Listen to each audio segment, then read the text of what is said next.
Bonjour, bonjour, ici Véronique Hubert, votre formatrice et conseillère en entreprise agricole, spécialisée dans l'animal de compagnie, en particulier le chien et le chat. Alors, dans le cadre du guide gratuit que nous allons diffuser auprès des éleveurs débutants et des futurs éleveurs de chiens et de chats, nous allons attaquer aujourd'hui un module qui va s'appeler la conformité aux standards. Là, en fait, vous allez normalement commencez à regarder votre chiot, votre chaton, si vous l'avez acquis petit. Et sinon, vous allez continuer en fait à observer votre animal s'il a plus de 6 mois, 7 mois, etc. En tout état de cause, là, effectivement, si vous l'avez acquis petit, donc chiot ou chaton à 2-3 mois, eh bien, voire plus, à 6 mois, suivant la race, vous commencez à regarder un petit peu les points importants, les points physiques en tout cas. Alors, il y a deux points qui sont imparables, on va dire, que ce soit des chiens, des chats, quel que soit leur âge, et qui sont de toute façon les plus importants à regarder. Le premier, c'est les testicules quand il s'agit d'un mâle. Les testicules, normalement, descendent, que ce soit un chien ou un chat, jusqu'à l'âge de 2 mois. En théorie, à 2 mois, les testicules doivent être mis en place. Alors, juste pour la petite anecdote, et je sais que je vais faire rire tout le monde, on dit un testicule et une coucougnette. Donc, quand vous écrivez donc sur les posts Facebook, c'est-à-dire une testicule, non, c'est un testicule. Testicule est un nom masculin. Voilà. Bon, ça c'était pour la petite anecdote. Donc les testicules descendent normalement bien donc jusqu'à 2 mois. Et à 2 mois, normalement, on doit bien les sentir. Donc si vous n'en sentez qu'un, vous, à la palpation, dès l'achat, et surtout quand il est tout petit, et que vous avez du mal à le trouver, à trouver un, voire les deux, de toute façon, quand vous allez faire votre première visite chez le vétérinaire, demandez-lui de vérifier la présence des testicules et vérifiez sur le certificat de bonne santé du vétérinaire ce qu'il a mis. D'accord? Bon, ça c'est important. Et jusqu'à l'âge de 6 mois à peu près, vérifiez au moins une fois par semaine. S'il y a des difficultés pour que ça descende, massez-les régulièrement. Vous prenez votre bébé, parce que souvent ça va être un bébé dans ce cas-là, sur vos genoux pendant que vous regardez la télé, sur votre canapé le soir, et vous les papouillez les testicules. Voilà, et vous aidez à faire descendre, vous massez, comme on dit, c'est-à-dire qu'en fait, vous aidez à pousser en fait les testicules vers le bas pour que ça descende dans les bourses. Voilà. Donc normalement, si vous avez acheté un animal donc à 6 mois et plus, vous ne devriez pas avoir d'inquiétude de ce côté-là. Mais en tout état de cause, surtout si vous l'avez acheté après 6 mois et que en théorie vous l'avez acheté pour la reproduction, sachez que le manque de testicules ou un mauvais placement du testicule ou une mauvaise taille de testicule après l'âge de 6 mois est considéré comme un vice rédhibitoire. Ça veut dire que si vous apercevez que après l'achat un des testicules est remonté ou n'est pas présent, peu importe, ou même les deux, on ne sait jamais, vous pouvez vous retourner contre l'éleveur ou contre le vendeur, puisque à 6 mois, il peut très bien avoir fait 2 propriétaires. Donc vous pouvez vous retourner contre le vendeur pour vice rédhibitoire et donc faire marcher la garantie en vice rédhibitoire. Donc on va passer sur le fait que ce soit présent, donc on va dire que tout va bien. Donc, pendant les 2 à 3 mois à venir, vérifiez une fois par semaine, surtout si vous l'avez petit, vérifiez une fois par semaine que les testicules sont bien là. Et au besoin, allez voir votre vétérinaire ou demandez sur les posts Facebook, faites un post Facebook dans les groupes d'élevage, voir si vous pouvez pas faire quelque chose, si vous avez un testicule, enfin pas vous, surtout que ça va être un mec, votre chiot, votre chaton mâle a un testicule qui fait un peu de yo-yo. Donc, ce que je veux dire, c'est que sur le coup, ça peut faire un petit peu de yo-yo encore jusqu'à 6 mois. Surtout sur des races en chien, par exemple, sur des races un peu géantes ou grandes, ça peut être un petit peu tardif. Donc, n'hésitez pas à vérifier. Encore une fois, normalement, si vous l'avez après 6 mois, tout doit être en place. Le deuxième point à vérifier, c'est la dentition. Entre 2 et 6 mois, il faut savoir que les mâchoires bougent beaucoup, que ce soit en chat ou en chien. Surtout en chien, hein, puisque les mâchoires peuvent être très différentes, les tailles de mâchoires et la cooptation des mâchoires, ça veut dire l'articulation entre les deux mâchoires, donc celle du haut et celle du bas, peuvent être différentes d'une race à une autre. Notamment, vous n'avez pas le même type de mâchoire quand vous avez un chien avec une tête longue qu'avec un chien qui a une tête raccourcie. Hein. Par exemple, la tête d'un bulldog anglais n'a rien à voir avec la tête d'un collet, par exemple. Hein. Au niveau du chat, on a moins de problèmes de proportion, puisque déjà on a moins de problèmes de taille d'animal, et donc aussi moins de problèmes de forme de tête. Hein, voilà.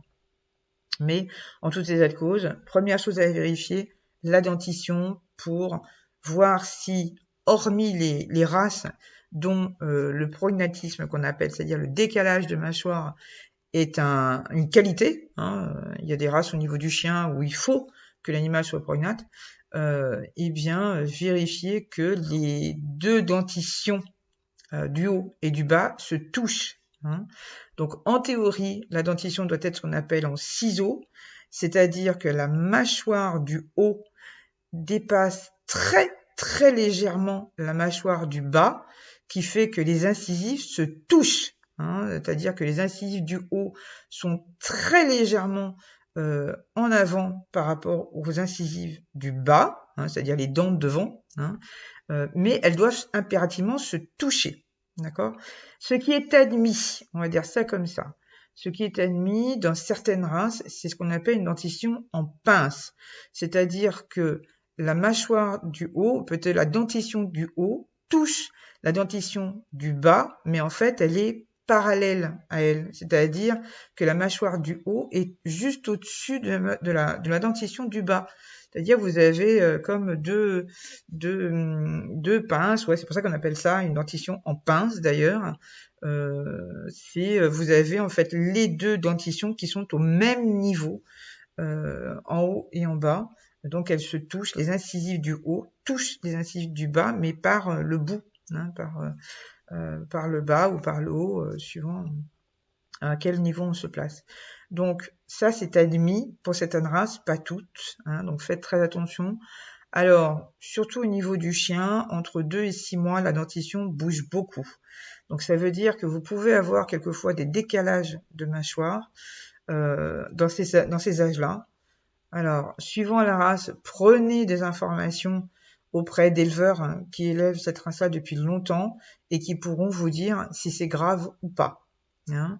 En tout état de cause, une mâchoire qui est déjà décalée à 2 mois, c'est pas bon signe. En tout cas, encore une fois, pour des races pour lesquelles c'est un défaut, hein, on est bien d'accord. Donc, si quand vous allez voir l'éleveur, vous ouvrez la dentition du chiot ou vous allez chez le vétérinaire et vous apercevez que la dentition est déjà décalée à ce moment-là, à 2 mois, 2 mois et demi, 3 mois, signalez-le à l'éleveur tout de suite, quoi. D'accord ? Voilà. Si l'animal a déjà plus de 6 mois parce que vous avez acheté un jeune ou un jeune adulte et que vous n'en êtes pas aperçu ou que c'est pas marqué sur l'acte de vente ou pas marqué sur le certificat de bonne santé, là, à mon avis, vous aurez quelques soucis puisque après 6 mois, peu de dentitions se remettent en place quand ce n'est pas un défaut pour la race. Donc, quand c'est un défaut pour la race, pardon. Donc là aussi, n'oubliez pas que vous avez acheté un animal pour l'élevage. Donc en théorie, si c'est un défaut pour la race et que ce n'est pas marqué dans le contrat de vente, comme quoi le défaut est apparent, signalez extrêmement vite à l'éleveur le défaut et surtout discuter avec lui en fonction de la destination qui sera inscrite sur l'acte de vente. Ça peut être très important au niveau du litige qui peut arriver. Voilà. Donc la dentition et les testicules à surveiller. Alors pour des chiens qui sont arrivés à l'âge de plus de 8 semaines, hein, on va dire ça comme ça, et des chats qui sont arrivés à plus de 3 mois, on va dire ça comme ça aussi, et que vous destinez à élevage, la taille évidemment est importante. Alors au niveau du chat, je pense pas qu'il y ait beaucoup de différences, c'est-à-dire beaucoup de problèmes à ce niveau-là. Par contre, au niveau du chien, n'oubliez pas que le chien est soumis à la confirmation pour reproduire au lof, et donc s'il n'atteint pas la taille minimum du standard ou qu'il a une taille trop élevée par rapport à ce même standard, il ne sera pas confirmé dans la plupart des cas, et donc il ne pourra pas reproduire du lof. Donc si vous achetez des chiots, attention à bien prévenir l'éleveur que vous voulez un chiot susceptible d'être destiné à la reproduction, pour qu'il vous choisisse un chiot qui soit à peu près dans les tailles, dans la croissance, on va dire, correcte pour son âge, pour éviter éventuellement d'avoir trop d'illusions, enfin de désillusions, quand il arrivera à l'âge de 6 mois, 8 mois, 1 an et demi, suivant la race de votre chien. Donc la taille est à surveiller à peu près toutes les semaines. Si vous n'avez pas de toise, vous pouvez, le truc le plus simple en fait, c'est de coller votre chien contre le mur de votre maison, qu'il soit bien d'équerre sur ses 4 pattes, avec la tête relevée, et vous posez un crayon à l'horizontale sur la pointe de l'épaule pour qu'il soit bien d'équerre, et vous faites juste une petite marque sur le mur. Vous retirez votre chien et ensuite vous prenez un double décimètre et vous mesurez, et vous aurez une marge d'erreur d'à peu près un demi-centimètre, voire 1 centimètre maximum. Voilà. Donc c'est une petite astuce. Voilà. Donc au niveau du chien, pour la confirmation, taille, dents, testicules en priorité. Quelque chose qui se voit à l'œil nu, déjà chez l'éleveur, si vous l'avez eu petit, c'est la couleur. Donc si déjà chez l'éleveur vous voyez une tache au mauvais endroit, n'espérez pas qu'elle va disparaître avec l'âge.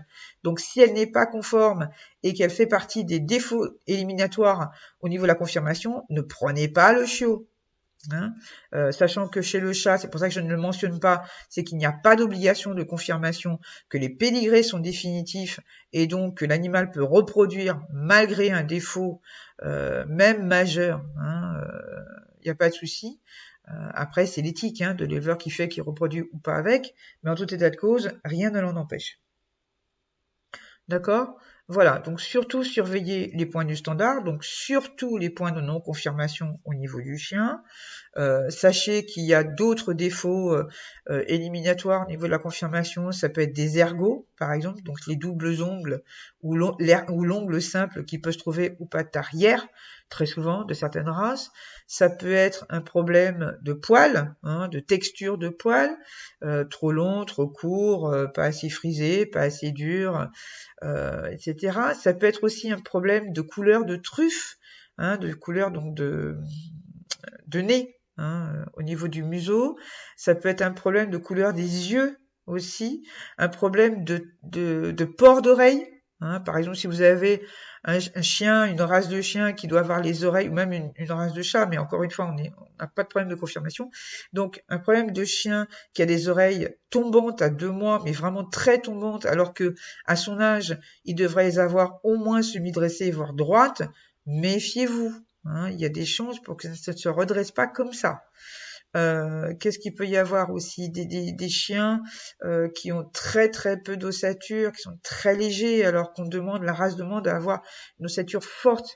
Vous pouvez avoir aussi, par exemple, des problèmes de queue, de longueur de queue. Un chiot dont la taille de queue est déjà trop courte par rapport à ce qu'on appelle la pointe du jarret, c'est-à-dire la pointe de la patte qui différencie la cuisse avec le jarret, eh bien, il y a des chances pour que de toute façon, la queue n'atteindra jamais la taille à l'âge adulte. La queue ne pousse pas comme ça.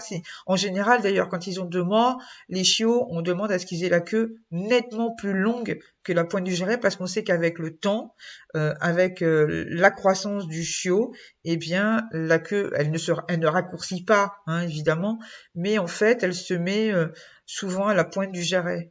Elle ne reste pas très souvent d'une longueur plus que la pointe du jarret. Qu'est-ce qu'il peut y avoir d'autre ? Oui, en général, des problèmes de couleur, des problèmes de pigmentation. Donc les problèmes de dents aussi, hein, surveiller que toutes les dents soient là, donc ça veut dire que toutes les prémolaires, comme on appelle, tombent bien, et qu'elles repoussent bien, hein, donc entre 4 et 6 mois surtout, hein, la dentition change. Donc sachez que les P1, donc les prémolaires 1, c'est celles qui se trouvent juste derrière les crocs, hein, donc juste derrière les canines. Ce sont des dents définitives. Donc il n'y a pas de P1 de lait, elles sont définitives et généralement elles poussent à l'âge de 4 mois. Donc surveillez qu'elles soient bien là, parce que si elles ne sont pas là, soit, et d'ailleurs ça vaut pour toutes les dents, hein, si elles ne sont pas là, il faudra penser à faire une radio, éventuellement à 3-4 mois, voire un peu plus tôt, voir si les dents ne sont pas restées à l'intérieur, que les bourgeons, par exemple, peuvent être là, mais ne sont pas sortis. Ça peut être dû à une gencive un peu trop costaud, hein, éventuellement, qui empêche la dent de sortir. Donc, vérifiez que tout tombe bien hors des P1 et tout repousse bien ou pousse bien, y compris les P1. Faites attention aussi aux crocs de lait, donc aux grosses canines, hein, de lait, qui ont tendance à empêcher le croc d'adulte de pousser et donc de descendre verticalement. Alors, ce qu'on conseille très souvent, évidemment, c'est de faire retirer ces crocs de lait, donc par anesthésie générale, vers l'âge de 4 mois et demi, 5 mois ou plus tard, parce que ça peut empêcher le croc d'adulte de descendre et de pousser correctement. Voilà. Ensuite, bon, je pense que j'ai à peu près tout dit. Bon, après, il y a des choses qui sont vraiment spécifiques à la race, hein, que vous allez élever. Donc, vérifiez le standard, relisez-le plusieurs fois, regardez votre chien ou votre chat s'il n'y a pas des choses qui apparaissent avec la croissance, hein, et qui peuvent vous alarmer. Voilà, n'hésitez pas à en parler à d'autres éleveurs, montrez des photos, à l'éleveur déjà de votre chien ou de votre chat, hein, pour qu'il puisse vous donner des conseils, etc. Mais aussi à d'autres éleveurs qui connaissent bien la race. D'accord ? Voilà. Eh bien écoutez, j'espère que ces petits conseils vous auront été utiles. Je vous retrouve dans un prochain épisode.